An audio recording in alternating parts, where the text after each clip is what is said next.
Hello everyone, আমি জাহিদ হাসান। আর আজকে এসেছি কিছু পিঠা আইটেম নিয়ে আপনাদেরকে দেখানোর জন্য। এটা বাসার মধ্যে আয়োজন করা হচ্ছে একটা পিঠা উৎসব, ছোটোখাটো। মূলত আয়োজনটা করার কারণ হচ্ছে আমরা 4 ভাই বোন একসাথে আসলে সময় বের করতে পারতেছিলাম না পিঠা উৎসবে যাওয়ার জন্য। তো যার কারণে প্ল্যান করলাম যে আসলে বাসার ভিতরে একটা আয়োজন করি।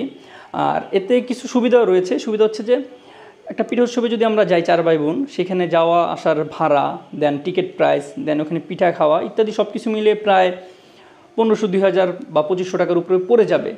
তো ওই জিনিসটাই মাথায় রেখেই তো ওই টাকার মধ্যেই যে আসলে কি কি করা যায় বাসার মধ্যে, ওই জিনিসটা চেষ্টা করেছি।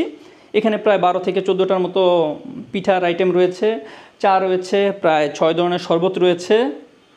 এখন যদি একে একে দেখাই, ভর্তাও রয়েছে, একে একে যদি দেখাই কী কী পিঠা রয়েছে। এটা হচ্ছে ডিম ডোনাট, এটা হচ্ছে দুধ চিতই, এটা হচ্ছে দুধ পুলি, এটা হচ্ছে মেরা পিঠা, এটা হচ্ছে ভাপা পিঠা, এটা হচ্ছে চিত্রুটি, না তো ছিটকা পিঠা বা চিত্রুটি, যাই হোক। এটা হচ্ছে ডিম পিঠা, এটা হচ্ছে ডিম সুন্দরী, এটা হচ্ছে পুলি পিঠা, এটা হচ্ছে পাপি সাপটা, এ হচ্ছে পায়েস। পায়েস আমার ফেভারিট, যাই হোক। আর এখানে 6 ধরনের ড্রিঙ্কস রয়েছে। ড্রিঙ্কসগুলো খুবই মজার, মানে শরবত ড্রিঙ্কস, মানে আবার কেউ অন্যদিকে নিয়েন না।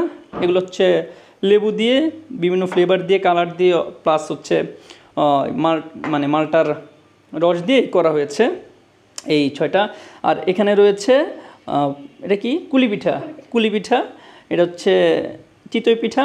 আর এখানে 6 ধরনের ভর্তা রয়েছে। এটা হচ্ছে সরিষা ভর্তা, এটাও শুটকি, এটাও শুটকি, একটা হচ্ছে চিংড়ি মাছের শুটকি, আর একটা হচ্ছে মেবি লইটা না, এটা হচ্ছে, আচ্ছা যাক ভুলে গেছি। এটা হচ্ছে ধনিয়া পাতা আর কাঁচামরিচের ভর্তা, এটা হচ্ছে মরিচ ভর্তা, আর এটা হচ্ছে কালো জিরা ভর্তা। আর এখানে হচ্ছে চা রয়েছে।